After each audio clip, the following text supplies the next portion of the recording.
तो हम इनोवेशन के बारे में जान चुके हैं।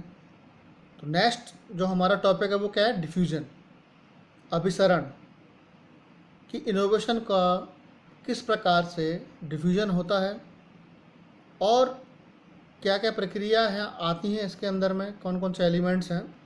इसमें आपको ज़्यादा डिटेल में जाने की आवश्यकता नहीं है, आपको सिंपल पढ़ना है what is innovation, what are the different characteristics, next what is diffusion, what are the different elements of diffusion, then adoption, adoption क्या है, और लास्ट में हम पढ़ेंगे कि ऐसे कौन कौन से फैक्टर्स हैं जो इन सब को अफेक्ट करते हैं, किसी भी इनोवेशन के एडॉप्शन को अफेक्ट करते हैं, किसी भी इनोवेशन के डिफ्यूजन को अफेक्ट करते हैं।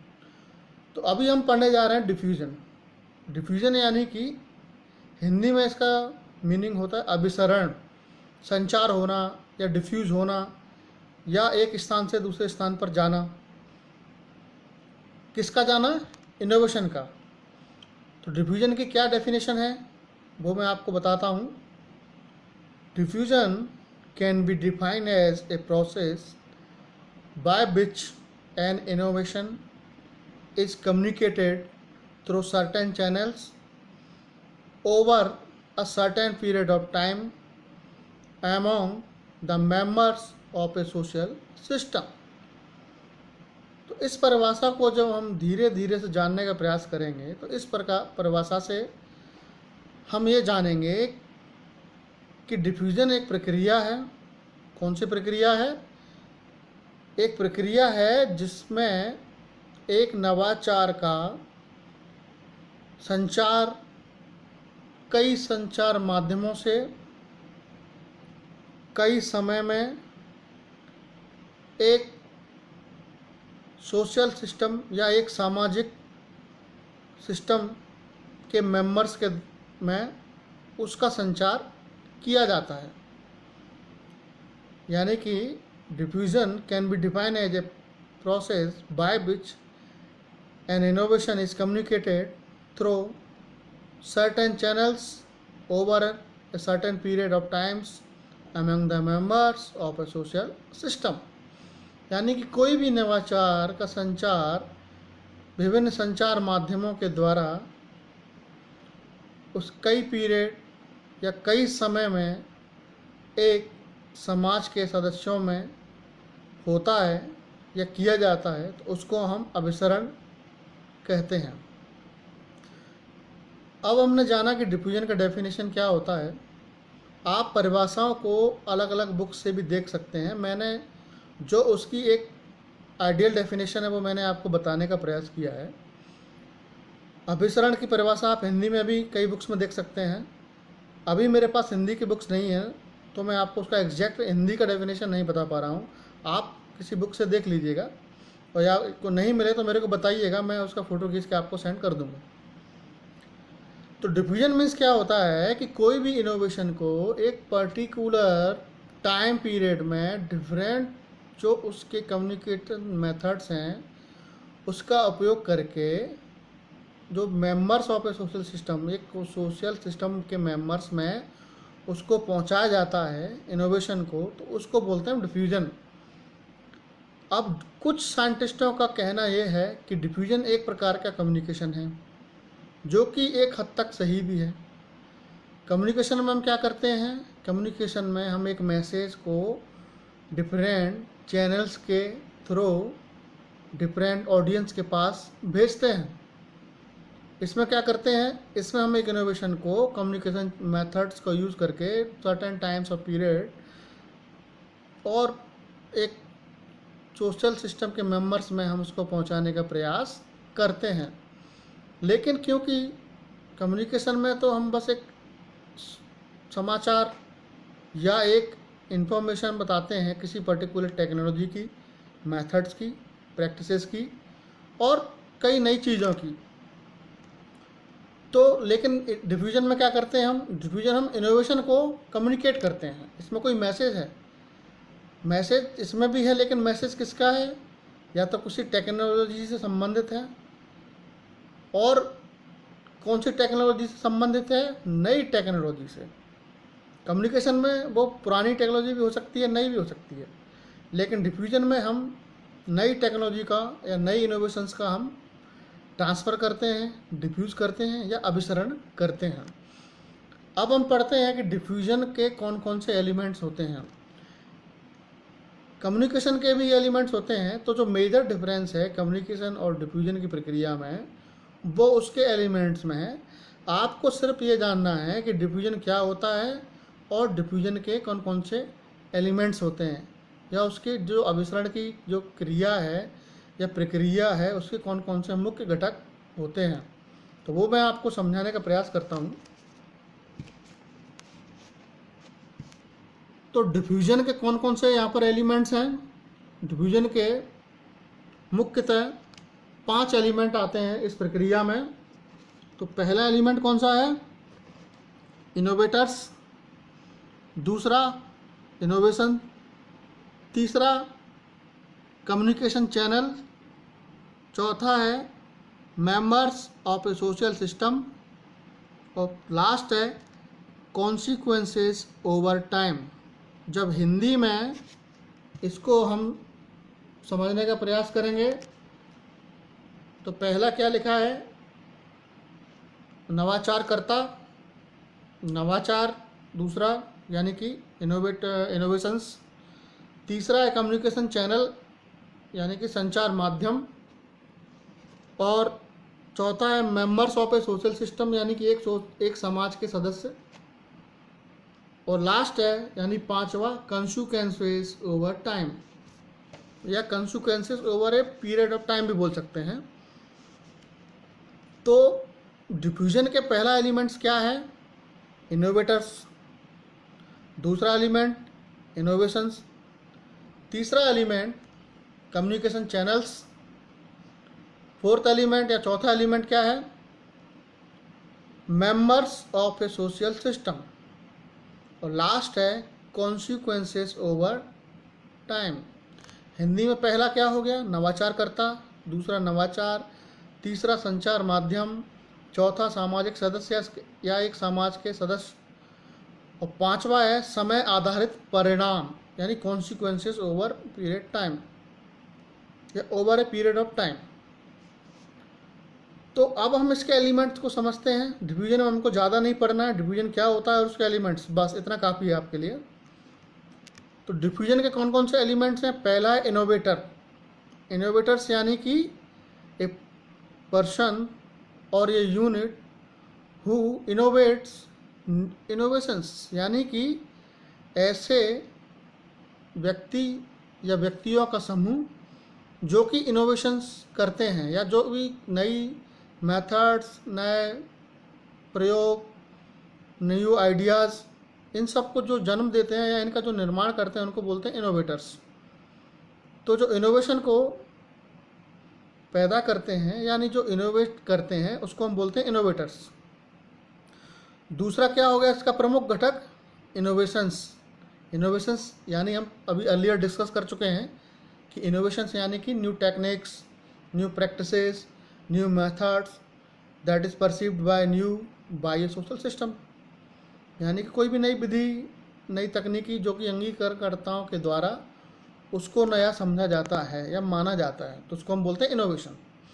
तो डिफ्यूजन की प्रक्रिया में पहला प्रमुख घटक क्या हुआ, इनोवेटर्स, जो इनोवेशन को इन्वेंट करते हैं या इनोवेट करते हैं। दूसरा हो गया वो इनोवेशंस जिसको उन्होंने इन्वेंट किया है। तीसरा हो गया communication channel.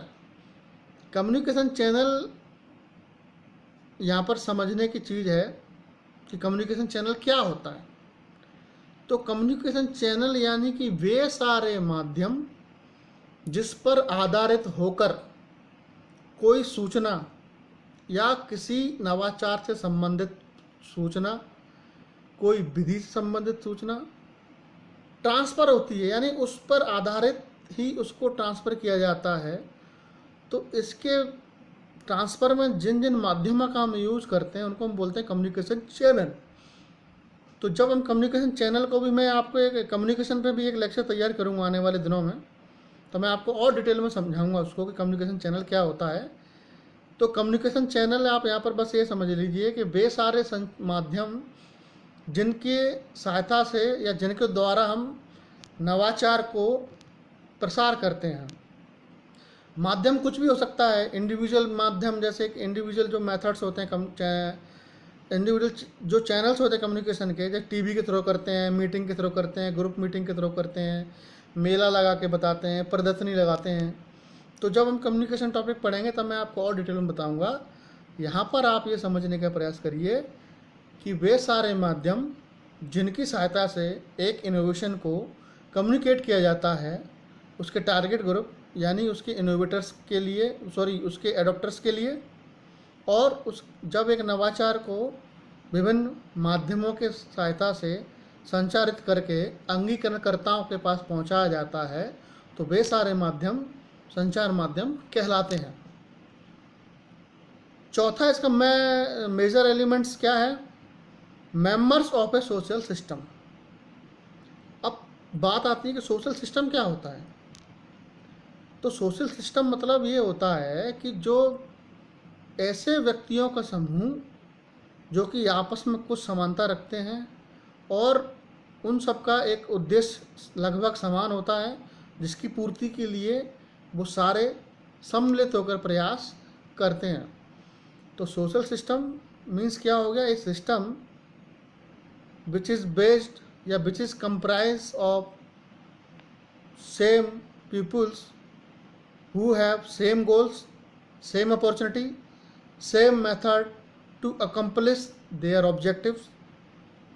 That's is called social system। यानी कि ऐसी सामाजिक संरचना जिनमें लगभग एक प्रकार के लोग पाए जाते हैं, एक प्रकार की जिनकी वैल्यूज़ होती हैं, जिनके बिलीफ्स होते हैं, जिनके प्रयास होते हैं एक तरह के, और उनका जो ऑब्जेक्टिव रहता है वो एक ही रहता है। और उस ऑब्जेक्टिव को एक मतलब उन सबका जो कॉमन ऑब्जेक्टिव रहता है उसको पूर्ण करने के लिए वो कॉमन प्रयास करते हैं जिससे कि वो उद्देश्य उनको प्राप्त हो सके। तो इस प्रकार के समूह को हम बोलते हैं सोशल सिस्टम या सामाजिक संगठन या सामाजिक सदस्यों या सामाजिक लोगों का समूह भी हम उसको बोल सकते हैं। पांचवा जो एलिमेंट है डिफ्यूजन का वो है consequences over a period of time. समय आधारित परिणाम। यानी कि एक इनोवेशन को जब हम ट्रांसफ़र करते हैं और उसको अडॉप्टर्स जब लेते हैं तो उस इनोवेशन को अंगीकरण करता यानी जो अडॉप्टर्स होते हैं उस इनोवेशन को अडॉप्ट करते हैं तो उसके बाद उनमें क्या क्या चेंजेस आ रहे हैं टाइम टू टाइम। एक नवाचार को जब कोई अंगीकरणकर्ता या अंगीकरणकर्ताओं का समूह अंगीकृत करता है तो समय के साथ साथ उसमें क्या क्या परिवर्तन आए हैं उसको हम कहते हैं समय आधारित परिणाम, consequences over a period of time. तो डिफ्यूजन में आपको बस इतना ही पढ़ना है कि व्हाट इज डिफ्यूजन क्या होता है, उसका डेफिनेशन और उसके जो प्रमुख घटक हैं यानी कि major elements of diffusion process. कुछ साइंटिस्ट उसको कम्युनिकेशन बोलते हैं, लेकिन इसके प्रमुख घटक और उसके प्रमुख घटकों में अंतर है जो कि किसी भी बुक्स में मिल जाएगा आपको ईजिली। तो मैंने एक प्रयास किया जिससे कि आप डिफ्यूजन के बारे में समझें। तो डिफ्यूजन में हम बस इतना ही पढ़ेंगे। नेक्स्ट टॉपिक है एडॉप्शन, अंगीकरण। यानी कि कोई भी इनोवेशन है तो इनोवेशन हमने पहले पढ़ा, फिर हमने डिफ्यूजन पढ़ा, अब हम पढ़ेंगे कि अडॉप्शन क्या होता है। तो अडॉप्शन यानी कि अंगीकरण करना। अंगीकरण करने का अर्थ क्या होता है? नई नई जो तकनीक वैज्ञानिकों के द्वारा बताई जा रही हैं, नए मेथड्स के बारे में जो जानकारी दी जा रही है उसको अंगीकृत करना यानी उसको अडॉप्ट करना, उसको उपयोग में लाना। तो ये जो एडॉप्शन का जो प्रोसेस है एक्चुअली वो एक मेंटल प्रोसेस है।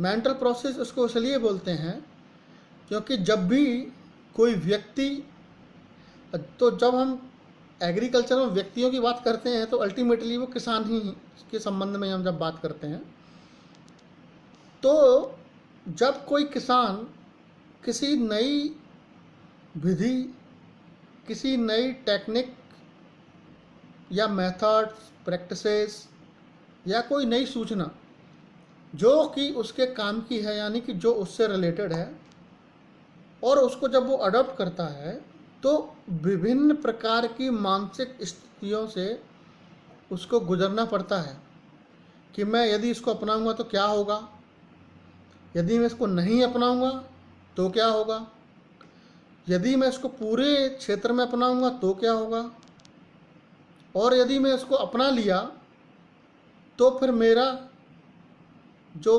परिस्थितियाँ हैं या मेरा जो स्टेटस है उसमें क्या असर पड़ेगा, या ये मेरे लिए किस प्रकार से लाभान्वित होगी।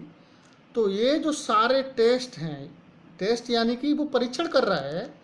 जब भी कोई किसान या जब भी कोई एडॉप्टर्स किसी एक पर्टिकुलर इनोवेशन के बारे में, यानी कि जब भी कोई अंगीकरण करता किसी नई सूचना के बारे में सुनता है, समझता है, तो वो उसको अपने मानसिक रूप से उसका टेस्ट करता है कि क्या ये इनोवेशन मेरे काम की है या नहीं है, और है तो मैं इसको कैसे अप्लाई करूँगा, किन किन चीज़ों की मुझे आवश्यकता पड़ेगी, और मैं मेरे हिसाब से इसका रिजल्ट क्या होगा।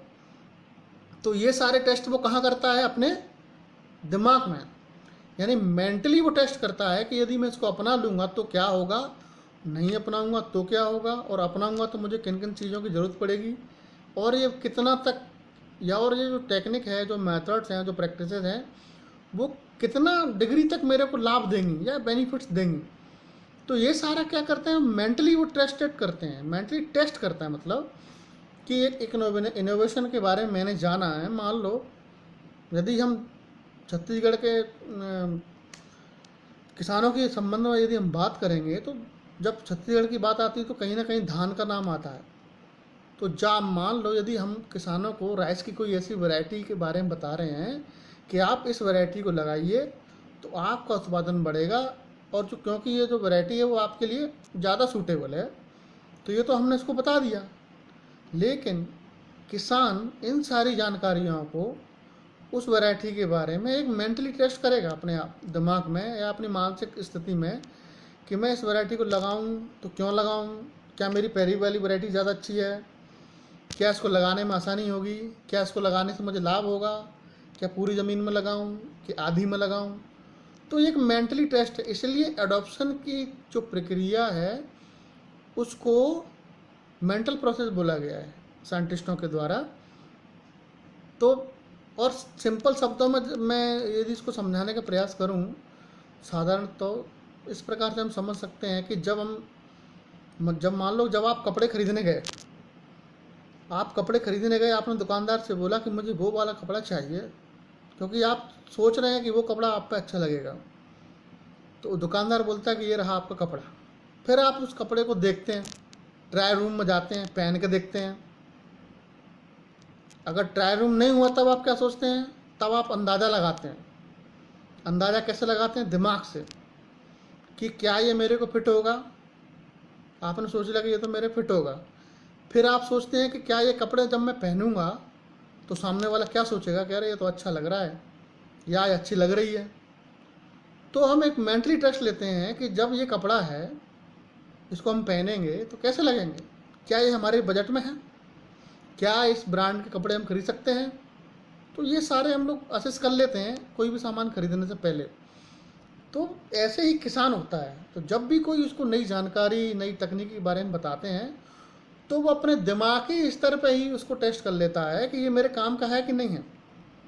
काम का जब उसको लगेगा तभी वो उसको अपनाएगा, तभी उसके बारे में वो जानने की कोशिश करेगा, नहीं तो वो उसको बारे में सुनना भी पसंद नहीं करेगा। तो अब हम डेफिनेशन समझने का प्रयास करते हैं कि what is the definition of adoption.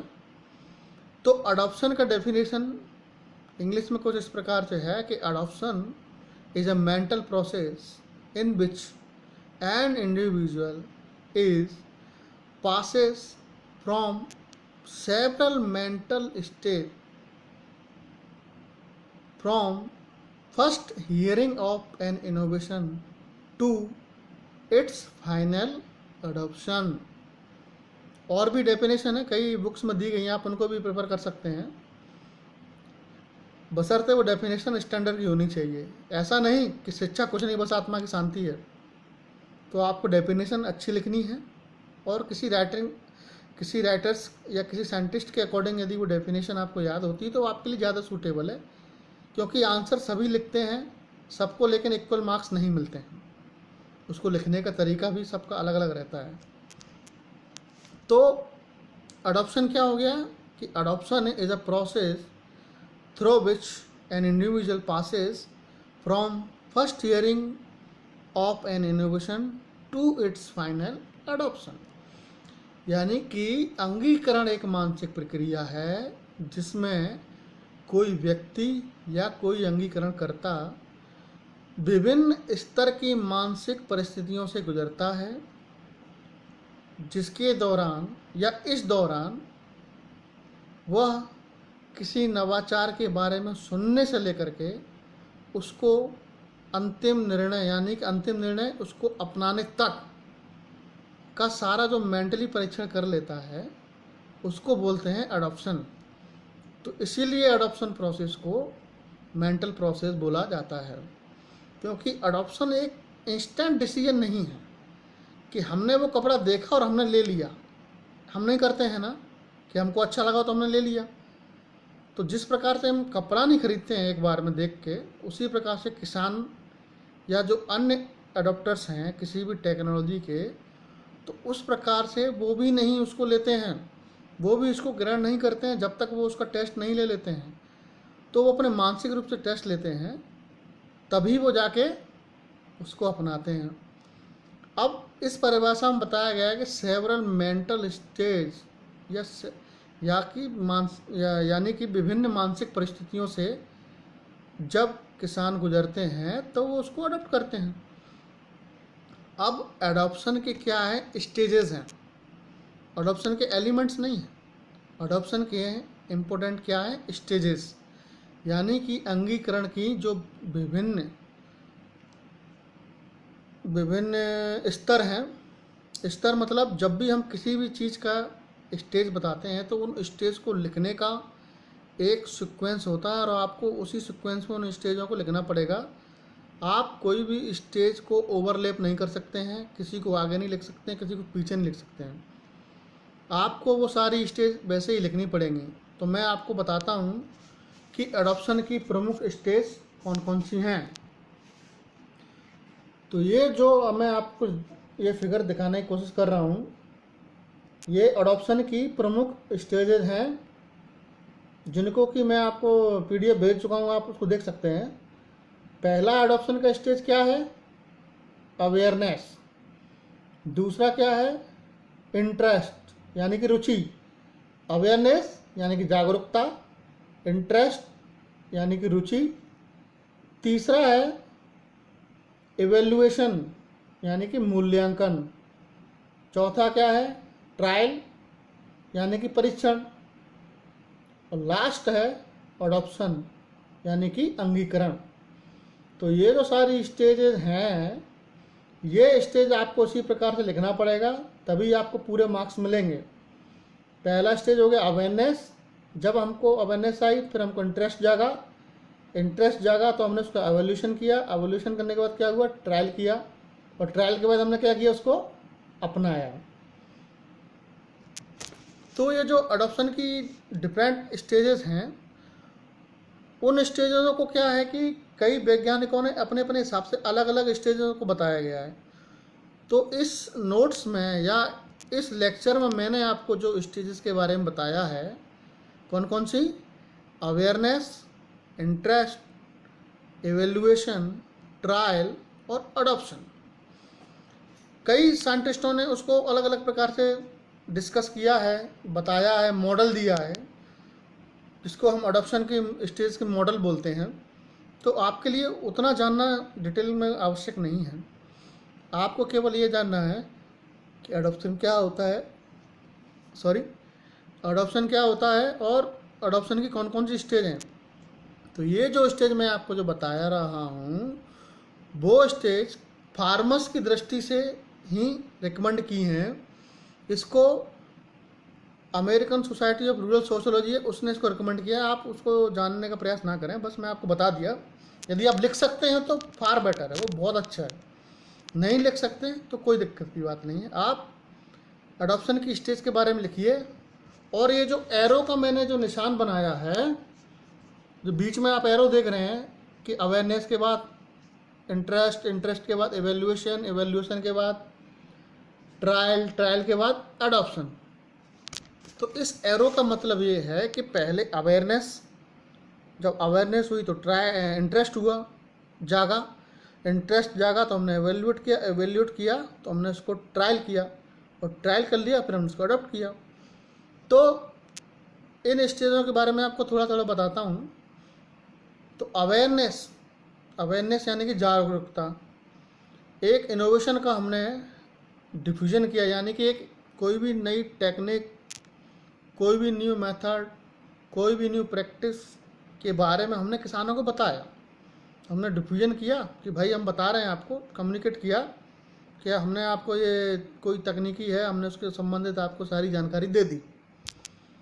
अब क्या हुआ, किसान तो जागरूक हो गया। तो जागरूक होना केवल अडॉप्शन नहीं कहलाता है, फिर वो किसान डिफरेंट मेंटल स्टेजेस से गुजरता है। तो जो मेंटल स्टेजेस हैं, यानी जो उसके मानसिक स्तर हैं, वही सारी एडॉप्शन की स्टेज कहलाती हैं। तो पहले उसने क्या किया कि उसको कई माध्यमों के द्वारा बताया गया कि ये इनोवेशन आपके लिए बहुत अच्छी है, आपको यूज़ करना चाहिए। तो जब इसको इन्फॉर्मेशन मिली तो वो जागरूक हो गया। तो ये जागरूक हो गया मतलब एडॉप्शन का फर्स्ट स्टेज यानी कि अवेयरनेस, वो अवेयर हो गया।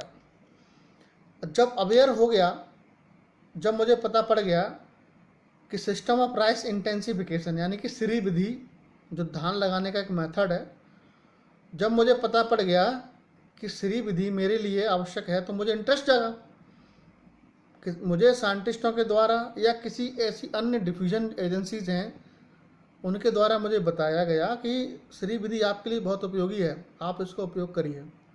तो मैं जागरूक हो गया, मुझे पता पड़ गया कि श्री विधि मेरे लिए उपयोगी है। लेकिन ये मेरे द्वारा श्री विधि के अडॉप्शन का पहला स्टेज क्या हुआ, अवेयरनेस। तो पहला मैं अवेयर तो हो गया। अब जब मैं अवेयर हो गया तो मेरे अंदर इंटरेस्ट जागा, यानी मेरी रुचि बढ़ी। तो जब मैं जागरूक हो गया तो अब मेरी रुचि बढ़ेगी। तो जब मेरी रुचि बढ़ी, यानी जब मैं अवेयरनेस के बाद जब मेरे में इंटरेस्ट जागा, तो मैंने क्या किया, उससे संबंधित नॉलेज को लेना स्टार्ट किया। क्योंकि मुझे वैज्ञानिक तो बता के चले गए कि श्री विधि आपके लिए बहुत ज़्यादा उपयोगी है। तो मैंने क्या किया, अलग अलग माध्यमों से पता किया कि श्री विधि मेरे लिए ज़रूरी है कि नहीं है। मैंने उसके बारे में और इन्फॉर्मेशन कलेक्ट की और उसके बारे में नॉलेज लिया, तो इसलिए मेरा इंटरेस्ट जागा। तो जब मैं अवेयर हुआ, अवेयर के बाद जब मैं इंटरेस्ट मुझे में जागा, तो मैंने उसकी बहुत सारी इन्फॉर्मेशन कलेक्ट की जो कि मेरे लिए उपयोगी है। तो किसानों को जब किसी नई टेक्निक के बारे में अवेयर करते हैं तो उनमें इंटरेस्ट जगता है, तो उससे संबंधित वो ज़्यादा नॉलेज लेने की कोशिश करते हैं। तो वो हो गया अडॉप्शन का सेकंड स्टेज। फर्स्ट स्टेज क्या है, फर्स्ट स्टेज ऑफ अडॉप्शन है अवेयरनेस यानी जागरूकता।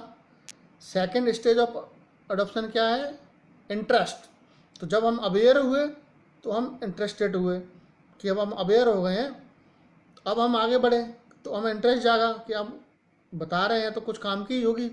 तो हमने उसके बारे में सूचनाओं का संग्रहण चालू किया, यानी कि collection of facts, collection of information related particular innovation from various sources. Next क्या हुआ, अब हमें पता पड़ गया कि श्री विधि की बताई थी, तो हमने इंटरेस्ट जागा, हमने बहुत सारी इन्फॉर्मेशन ले ली। अब हम जो तीसरा स्टेज है एवेल्यूएशन यानी कि मूल्यांकन, तो अब हम उसको अपने दिमाग में रखकर एवेल्यूएट करते हैं, क्या वाकई में श्री विधि मेरे लिए फ़ायदेमंद है, क्या वाकई में ये मेथड या ये टेक्नोलॉजी जो साइंटिस्टों ने मुझे बताई है, क्या वाकई वो मेरे उपयोग की है। तो फिर हम उसको मेंटली ट्रायल करते हैं कि मान लो मैं श्री विधि लगाऊंगा तो मुझे किन किन समस्याओं का सामना करना पड़ेगा, कौन कौन से इनपुट्स की ज़रूरत पड़ेगी, और मैं अपने दिमाग में ही सोच लूँगा कि मैं कितना मुझे उत्पादन प्राप्त होगा। तो किसान ऐसा इसलिए कर पाता है क्योंकि वो खेती बहुत सालों से कर रहा है, उसको एक्सपीरियंस है, वो अपने पास्ट एक्सपीरियंसेस पर बेसिस पे उस मेथड का एवेल्युएशन मेंटली कर लेता है कि मैं यदि इसको लगाऊंगा तो मुझे उत्पादन कितना मिलेगा। तो इसलिए थर्ड स्टेज क्या हो गई एडॉप्शन प्रोसेस की, एवेल्युएशन यानी कि मूल्यांकन। तो जब हमने मूल्यांकन कर लिया है तो अब हम उसको ट्रायल लगाएंगे। हमें पता पड़ गया कि नहीं मेरे लिए तो फ़ायदा है, तो हमारे पास 10 एकड़ है, तो हमने 10 एकड़ में श्री विधि उपयोग ना करके हमने 1 एकड़ में कर ली, तो फिर हमने उसको ट्रायल लगाया। या इस स्टेज में ये भी होता है कि हम मेंटली ट्रायल करते हैं कि हमने चलो मान लिया कि हमने लगा लिया। तो ट्रायल में क्या करते हैं हम, ट्रायल मतलब चौथा एडॉप्शन का स्टेज है, हम अवेयर हुए तो हमने बहुत सारी इन्फॉर्मेशन ली, इसलिए हमारा इंटरेस्ट हुआ या इंटरेस्ट जागा तब हमने इन्फॉर्मेशन ली। तो जब हमको इंटरेस्ट जाग गया तो हमने उसको मेंटली एवेल्युएट भी कर लिया है मानसिक तौर पे कि वो कपड़ा खरीदेंगे तो हमारे पास कैसा लगेगा। फिर हम उसका ट्रायल करते हैं, यानी कि कुछ लिमिटेड पीरियड में हम उसको ट्रायल करते हैं, लिमिटेड पीरियड, लिमिटेड रिसोर्सेज के साथ, लिमिटेड पीस ऑफ लैंड पर। तो जब ट्रायल में सक्सेस हो जाते हैं तब हम उस कपड़े को खरीदते हैं कि अब ये कपड़ा तो हमारे लिए अच्छा लगेगा। तो ऐसे ही किसान क्या करता है, लास्ट में उसको अडॉप्ट करता है। तो ये एडॉप्शन की डिफरेंट स्टेजेस हैं जो मैंने आपको समझाई हैं, आपको इसी सीक्वेंस में लिखना है।